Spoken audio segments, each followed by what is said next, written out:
This is a podcast which does not shy away from difficult and vulnerable topics, and we ask you to take care of yourselves when you listen. The content is of an adult nature, and we do swear at times.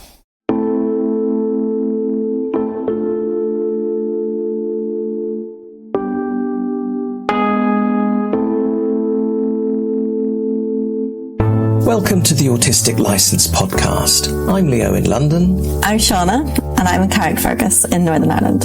We invite you to listen in on our conversations as we experiment with unmasking in an autistic space. We talk about what it means to discover we're autistic as adults, especially with established careers as therapists. We want people to know that autistic therapists exist and to broaden the conversation about neurodiversity. You're so welcome to join us, whoever you are and wherever in the world you are. We hope you'll find something of interest and connection here.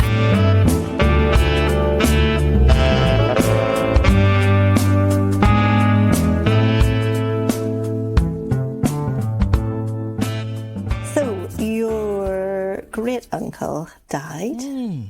Uncle P. And he was 103. I believe so. I can't remember if it was 102 or 103. So I was thinking he was born possibly then in 1921, which is the same year as my grandmother was born. No. Actually. Yes, but she died in 1997. But it's just interesting, 1991 or 1921. And, you know, so that means she would have been 103 as well. Yes. Well, yes. Yeah. Uh-huh. Yes. And he had many siblings. This is my maternal grandmother's brother. Yes. So there were quite a few of them. But he was the youngest. So it's appropriate that he went last. Okay. But yes. regardless of that, that's an age that none of the others got anywhere near reaching. That's interesting because my granny was the oldest and her youngest sister emigrated to Australia in the days that they just took off in boats from Ireland to Australia, and I think like the 1940s or something, and she's still alive. So I imagine that she's in her 90s. I don't think she couldn't be near 100 yet because I think there was about 7 of them, and if Granny would have been 103, like Nina might only be mid-90s, mid-90s. But yes, she's my last surviving great aunt. Yes. And she's in Australia. I don't think there's anyone of that generation left on my dad's side.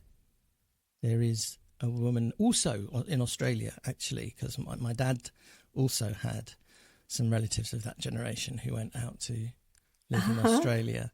And I've always known her as Nan, but I think that's actually her name. Oh, okay, yeah. Probably need to check that.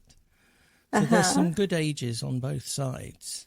And this is your dad's That's aunt. my dad's aunt, yes. Dad's aunt, yes. Probably pushing 100 then. Oh, yeah.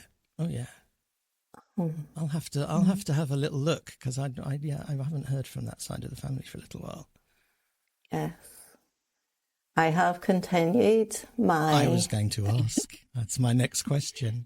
I know. I'm very excited to hear about this.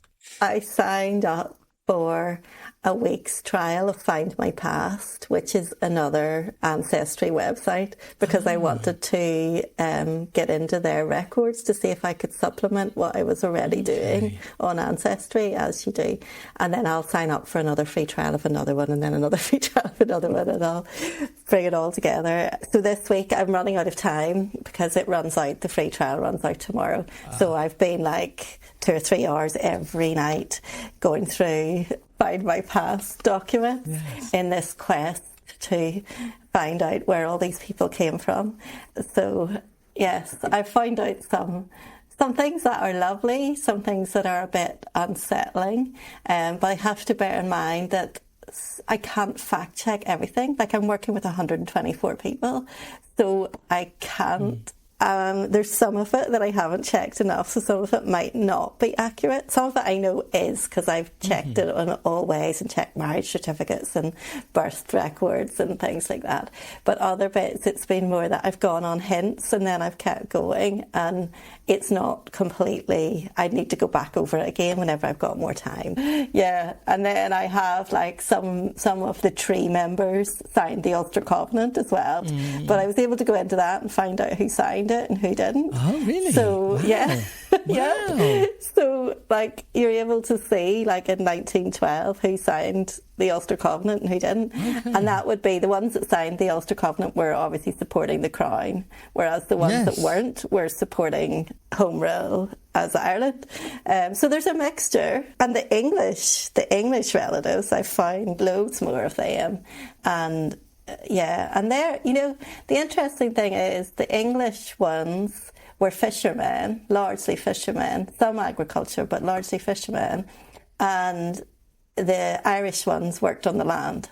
So it's, you know, it's really interesting, you know, to see that. And with horses, I've got a lot of blacksmith and horsey kind of people in the Irish ancestry. So, yeah, it's interesting. But it's very interesting learning that and that connection to the land. I like that a lot. And yeah, there's a lot of that kind of stuff that I'm wondering about, like what I've lost in my disconnection from the land and from like the moon and like everything that's like ancient and I just don't know about. Like I saw the moon the other night and I was like, why do I not look at you more often? And then that made me think like about all of the like the Celtic year and, you know, how each moon has a cycle of like 29 days, I think. And, you know, so then there's like 13 of those. And obviously that can be connected. Some people can connect that to their cycles as women, but not just that. Like it's just a way of marking time and how the moon is like the feminine energy, I think, and the sun is like more like masculine energy. So like, you know, it's getting darker and there's things about the sun, but then it also made me think about the moon. And then I said to Lana, how come I'm 49 and I've never thought about this stuff? Like, what's that about? Like, what is wrong with my education and my heritage and my everything that I'm only wanting to know all this stuff now? Do you make any sense of that? No. It's like, how come? I mean, she said, I'm not really interested in the moon, Mum. You have to wait till she's 49. Yeah. There's lots of meaning there for you. There's lots of meaning there for me, yes. I think I want to be a crone by the time that I'm 50. I think that's part of it. And I'm thinking, oh, I'm so far away. Anyway, autism, autistic crones. Autistic crones. No. Maybe we will at some point if I get into it. Do you want to say a bit about that word? Because because why such a strong? What I mean is Ada, of course. Yeah, all right then. Do not, whatever you do, say anything contextual about the word crone. The only reason I think that is because that has a very kind of superficial meaning, as in craggy old lady or something. You know, in if it's ever used, it's a derogatory term. Yeah, it's a derogatory term. It's not. In common parlance. If it does come up, it's usually not a very nice word, and that's not what you're talking about. Well, yeah, maybe it does depend on your circles. I don't really see it as... I think it's become more... Well, maybe I'm wrong, though. Maybe it hasn't become more commonplace, but I guess I see it in a wise woman kind of a way, rather than in a derogatory sense. I guess the word hag maybe feels like the derogatory version of it, but crone is more like a wise woman. And I read something that said, you can become a crone at 50, whatever you like these days. And I was like, oh yeah, I'll do that. And then I realised that I'm probably pretty far off it. Yeah. But Wisdom, some people put queen in between. I didn't really know that. So you can do like maiden and then mother and then queen and then crone. Okay. So I could become a queen, which would be nice as well. I wasn't an even autistic aware queen. of that. Yeah, an autistic queen. Your Majesty. Thank you.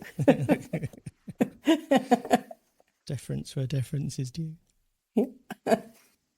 I don't think I've got anything to share. That's bad. Have you been reading yet? Not quite.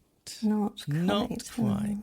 No, and that's a time thing. I haven't chosen to spend that time yet. But I will be... You see, I don't think this is going to make any difference, actually.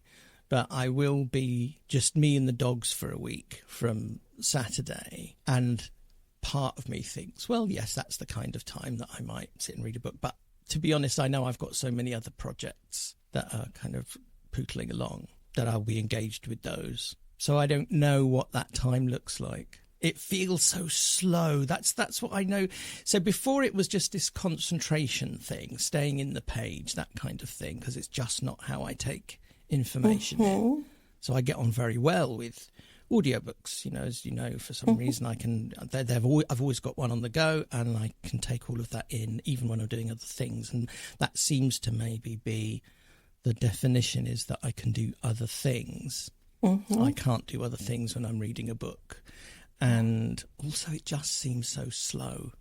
Yes. It's like, this is when I started my practice, and for many years I did all my notes with a sound recorder, and then just transcribed them once a week because I could think faster than I can write. And I think the same is kind of the same, I think, with reading, is that if I read, I can read very fast, but then my absorption fades away. I don't take it all in as well. I'm sure that's universal. But it's very difficult for me to slow down in my reading because my brain wants to go faster. Yeah. So there's a bit of an incompatibility there. And I don't know that better focus will help with that, actually. But it might. I haven't tried it yet. Because it's a speed thing. It's a needing to suck the information in at a particular rate that reading doesn't keep up with. Yes. Whereas somebody reading to me, as in an audiobook, or a person reading to me, is the same speed. In fact, probably is slower than I would actually, the speed of reading, but it's a different bunch of senses that deal with the incoming information, I suppose. Sense, hearing. Yeah, it is different, whereas reading is seeing. And I think I take in information by seeing. And that, like I taught, when I was studying, I taught myself from reading, not from listening. And I slow down the pace of podcasts and audiobooks because it goes too fast for me if I've only got that sense. And then that I read the subtitles on the TV because I can't keep up. But it's interesting because you've had this idea that the meds might help you to read, but it's like you're now kind of thinking, well, maybe you don't need to. Like maybe you read in a different way. You don't read with a book. I know, but I have the desire. I really do. But why? What's that? I don't know what it is. I suppose it is just a comparative thing that this is what other people do. This is what you do. And I envy you in that respect. I always, in fact, there's a practical question. So it isn't as though you have bags of time and I don't. And it's quite the opposite, really, in our day-to-day lives. How do you get through the amount... You get through books. I see you get through books. How does that actually just practically work in terms of the amount of time it takes? I'm not getting through books, interestingly, in recent months. I'm not choosing to do that as much as I used to, but I think it is a choice for me if I just choose to do that rather than watch TV or rather than do something else. I just like the pace of it. I think it gives me permission to just sit and read, and I only need like 10 or 20 pages. I don't need like chapters and chapters and chapters. That's an answer. That's an answer that's relevant, actually, and I don't know what I knew about that with you.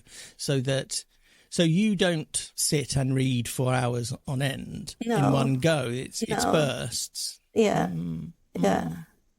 I don't know. This is all unknown to me. I have the desire to do it, and I'm not sure now. You're making me question whether that is just this comparative, well, other people seem to manage, why can't I? Yes. But it's not like I've never read. I have gone through periods where I will read a lot. It's very rare, but it's usually, as with a lot of people, I suppose, on holiday. So I used to, for a few years, went to India every year, and I would get through a book every 2 or 3 days. And they were all autobiographies.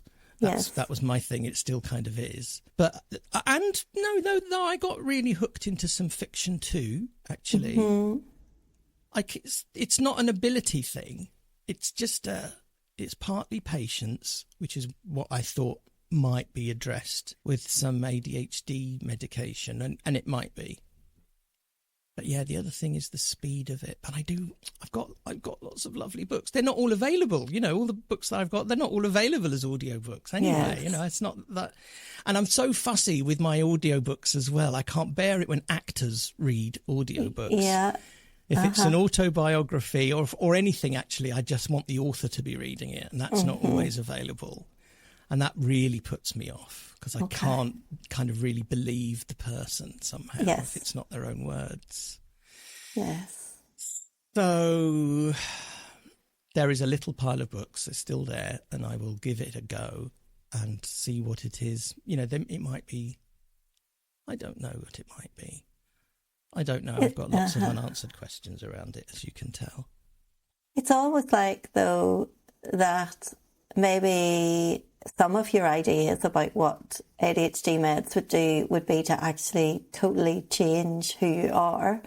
And you're kind of reflecting that, well, if I'm not a book person, I'm not a book person. That's not going to change that. Specifically, yes. I've certainly not thought, absolutely not in thought general, that it will change me.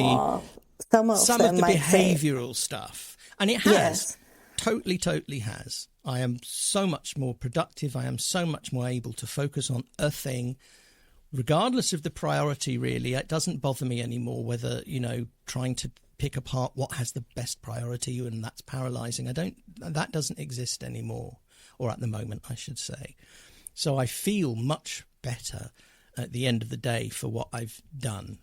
And that is really, and it's making certain things, particularly, organisational things and admin-y things, an absolute pleasure to do. I'm really enjoying honing my processes, which have been wanting for years, and I just haven't ever, again, prioritised just having better ways of doing things. So and that's a phase. That's what's going on at the moment. And eventually, and it's happening quite quickly, all the various elements of how I do things through the day have much better processes behind them, and I'm enjoying that. So that also, to me, means that a stage after that will be doing more things just for their own sake, and reading might be one of them. But, of course, if I've created the ability to concentrate on things I enjoy, then really probably I will be making music more often.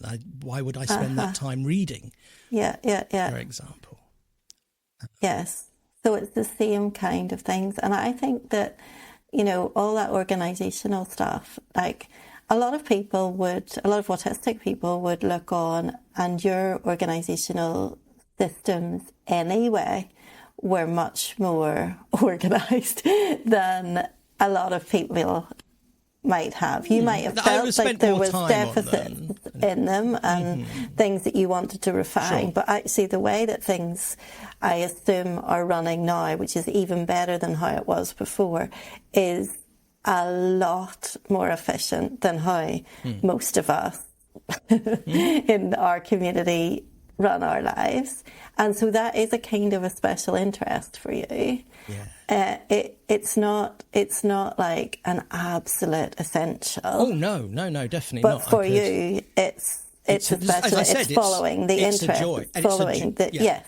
It is a joyful thing to find a new way of organising my task list and combining two new systems and transferring everything across, because it's going to be faster in the long run. What I'm good at like that is the things that take a long time to set up, but you only have to do once. And I know that puts a lot of people off all kinds of things. Mm-hmm. And I enjoy that because it's a designing a process thing, and then honing it and then building it. And then it's done, and then everything just works better after that. And I know that puts lots of people off. But that's a pleasure to me. But, you know, what I really want, beyond this notion of wanting to read lots of books, which I'm not now entirely sure what's behind that. You're making me question that in real time. Mm-hmm. Why is that necessarily a good thing? I've forgotten the beginning of that sentence. That's how well I can stay on the page. You're going to say music, aren't you? You're going to say what you really want. Oh, yeah, what I really want is the time. Yeah, really exactly. Is that, zigga, zigga, is to do things like that. So a couple of things that have happened actually this week. One that I've found, so I started a Buddhist meditation practice during lockdown. Oh, yes, okay. Yeah, I did know that, but I thought I didn't know you had restarted it. I haven't yet. Oh, you haven't yet, okay. Tomorrow, actually. Tomorrow? Yes. No, there's a reason why. It's not an arbitrary date, honestly. I started by doing some online retreats and online regular meditations in groups during lockdown, because that's when it became a thing. And that suits me greatly, because obviously to travel to, say, a meditation centre or Buddhist centre, and also to be of, you know, maybe questionable physical comfort in a hall with lots of people might be nice, but also is, you know, that may be uncomfortable. That may not be something that I would enjoy. Yep. So when it became an online thing for a couple of years, then that really allowed me to explore that. And I bought all the books. Those are all my Buddhism books there. My shrine is still in the corner. And after that, I was able, because I'd got the practice going enough that I could sustain it by myself, and I didn't need to be connected in a group. Mm-hmm. And so I did, for another probably best part of a year, have a kind of daily meditation practice. Yes. And then it just, as these things do with me, gradually tapered off. It wasn't then every day. I wasn't disciplined about it. I didn't want to be disciplined about it, because that went against the entire ethos of being mindful. And so there were all kinds of conflicts that came up about, and it died away, and I've wanted to get it back. But I need, as ever, some kind of stimulation, some kind of vehicle to do that. And I found out about a neurodivergent Buddhist Sangha, so a group of people who practice together. I didn't know these existed, and I've found two. So the first one that I found is, here's a Zoom link, join. It's like once a month. It's not really enough for me, but it's once a month. But then I found out about another one, which is a set group of people. It's not very big. It's online. It's specifically for neurodivergent people. And it's every week. And so I was to email one of the people who runs it, and she got back to me later that evening and said, we'd like to have a chat. Can we have a chat? So we had a little meeting on Zoom, the two of us. And it's kind of a vetting thing. They need to, you know, and that's lovely. So I'm starting that. I think it's Monday evening that I'll be trying that out. And what's really lovely about it, I haven't done it yet, so this is having been told about it, is the kind of the format of it.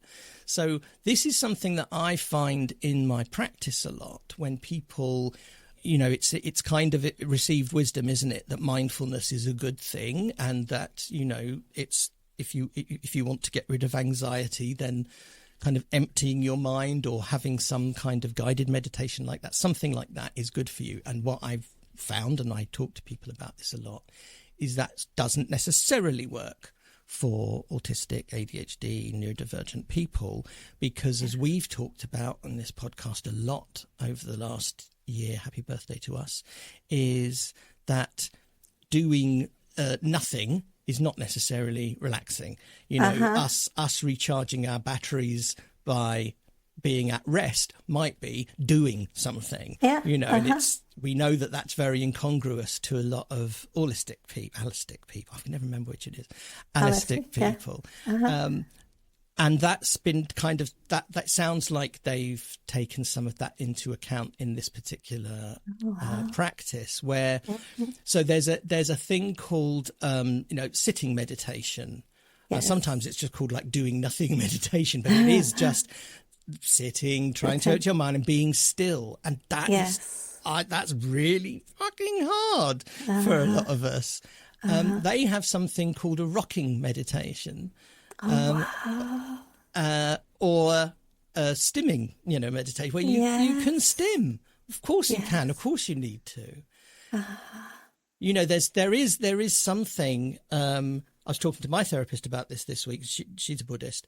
There are beads that you can do to count circles of thought, meditation, breaths, all kinds of things. So that's a kind of a stim, and that's quite nice. But it's a little bit too regimented, really. It's got a purpose, and that may, for me, that was helpful. But the idea that I can, sit and rock like I am now in this chair, or have one of my, stim toys in my hands, or whatever it is, and that's actually part of it, I thought was quite beautiful. And they spend, from what I've been told, they spend kind of more time on the teaching part than the practice part, because often a group like that, the time that you spend will be kind of split between those two things, and most of it will be practice. But here it's the other way around, for the same reasons, I guess, for stimulation and for the speeds and the activity of different kinds of brains. I don't know. We will see. I'm really, really looking forward to it. And I know that will make it totally possible for me to have some kind of daily practice as well in between those weekly sessions, because I'll be getting refreshed and kind of rejuvenated with other people. So that was one thing. Whenever I am in training things, or I've got this peer group that I meet with every month, sometimes twice a month, for IFS and kind of consultation and just peer support and relationship networking. And we often do a meditative practice at the beginning.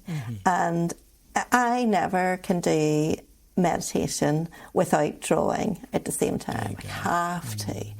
And I suppose that's a kind of a stim, but it also, I just cannot follow anything without having something concrete on the page in front of me to do.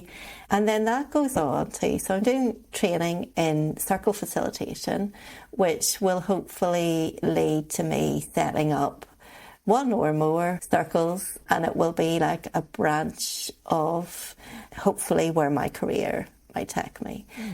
And again, it kind of does really interesting, because I've wanted to do this training for a while, and the timing of feeling able to access it at this point is also coming along with all of the kind of wanting to get in touch with my roots and things like that. And, sitting in circle is ancient practice, and traditionally it's women, but I have no desire for it just to be women in my circles. But it's that sense that you get together and you witness each other, and it's not therapy, it's not a therapy group. You don't respond in that kind of way. You host, you hold, you contain, and people speak, and then someone else speaks, and that kind of thing. But traditionally they are opened with a meditation. And traditionally, and actually that's totally the wrong word, traditional. What does that even mean? In a lot of the... Typically, they are opened with that. And then there's that sense of you go inside, you close your eyes, you open your eyes, and you make eye contact with the other people around the group. I mean, that just is not attractive for me or for even if I don't run a neurodivergent group, there'll be some people in it who will be neurodivergent. Yes. So it's kind of thinking about what ways can I facilitate my opening section, opening stage of a circle, which will allow people to go into a more meditative, dropped-in, centred, grounded place, but not provoke that fear, because it does the opposite thing sometimes for neurodivergent people. Whenever they're asked, even to close your eyes, and I know you can say soften your gaze, but even that for a lot of neurodivergent people is like, here we go, you know, and they actually need their eyes open and looking around and touching things and everything like that. Yes, I've had a lot of thoughts. It's interesting because you said, I don't know what to talk about, or it felt almost like, were we like not going to find something that both of us could kind of resonate with, and it would be like, okay, you talk, then I talk. And here we are.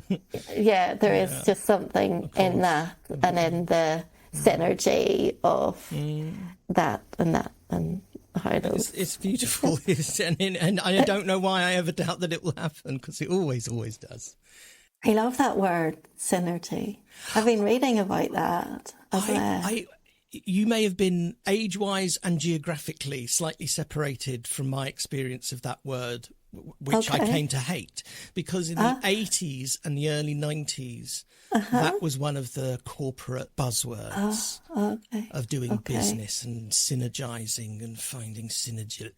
And so, but you're right, in its pure form, in its true form, it's lovely, because it's exactly what we crave. We particularly, I think, crave and need. That's why we not just pattern-seeking animals, but we need that very specific connection, and that's what we talk about a lot. I think that storytelling and even the concept of narrative therapy, even though I don't only work in a speaking kind of a way with people, that's right. that it is something. There's something about stories, and there's something about it being in a circle of like maybe 10 people. Synergy is also a word that I think describes the energy that is there when there's the healing energy, the collective energy that is there when there's more than one person. And I think something that's attractive to me, first of all, about it's accessible. It makes it more accessible than something like therapy. And some people don't have the generational relationships to have someone to hear their stories. But being listened to by 10 people is different than being listened to by one person, and plus, as the facilitator, you are not providing all of that, obviously. It's just something about accessibility that makes it attractive, and something about the collective synergy is where that word comes in. Yes. That makes it. Yes. I put my hand to my mouth for those who never get to see this video, because there was something very exciting that happened. What I want to say now, just as an interject, it's 10 seconds to 4 o'clock. I've got a text here, and while you're talking, I am going to look and see what's happening with my because I want daughter. We're nowhere near done. I am nowhere near done with this conversation. Bus has broken down. Oh, fuck. Bus not starting, might have broken down. Oh, dear. Which does mean that perhaps children are going to be put out onto the side of a road somewhere. So I will just ask, where are you? Because she might be in school, or she might be halfway along the road.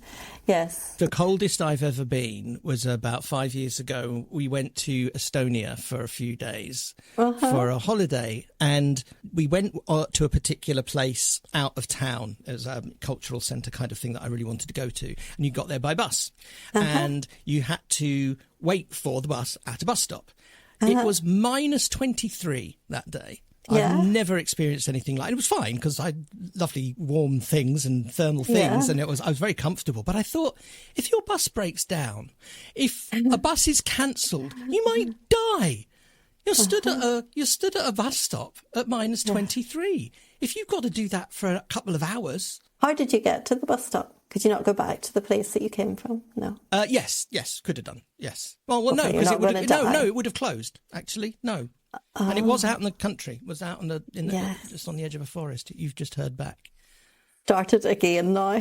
The bus is going again. Jumped the gun there. Maybe it Jumped was the just gun a bit there. cold. Okay. Talking about stories, and you were talking about how there's an absence for many people of that oral tradition, or of just having people close to you, that because of age now we're much more separated by age. And this is coming back to where we begun, that my Uncle P died a couple of days ago at 103. He's the only person in this very large family, combined family that I come from, who actually I spent a couple of hours with him telling me incredible stories about him and his place in the family and the family business. And maybe I'll go through that with you another time. But is this the Taylors? Yes, they're originally, that's right. Yes. They were from the rag trade, and how they then built this incredible business, and how one bad decision by him. Right. And then they bought lots of houses. That's it. That's the one. Yes, and it was him. So it was Uncle Philip, who persuaded them to disperse the property to fund the shops, and had that not happened, I would not be talking to you right now. Beyond my... You know that. I don't know that.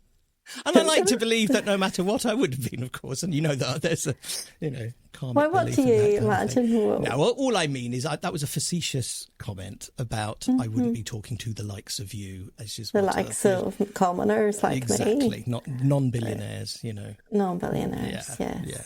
But someone else would have made a stupid decision. Yes, of course they would. Probably me. So let's not. Probably me 2 generations later. Probably. Don't let the ADHD autistic kid loose on the business. Yeah, it's just as well. It was him. It saved everybody else.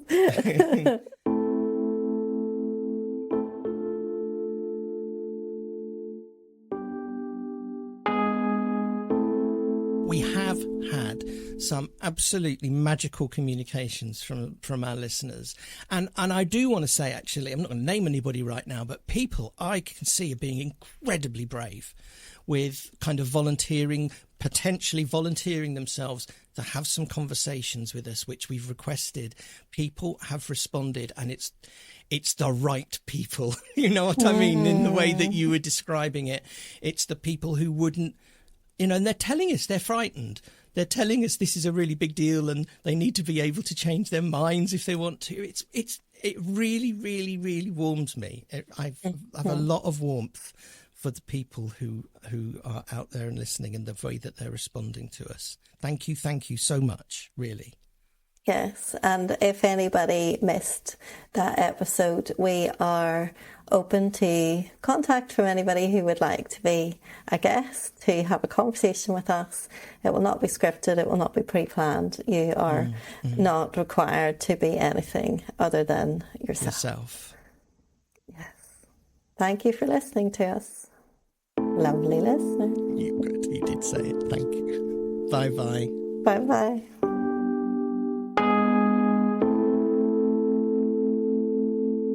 Thank you for listening to the Autistic License podcast. You can connect with us via Instagram, Facebook, YouTube at autisticlicense.com or by email at autisticlicense@gmail.com. We spell license LICENCE. We also have a Facebook community. You can search for Autistic License Siana and Leo. Siana spelled SIANA, or you can click on the link in the show notes.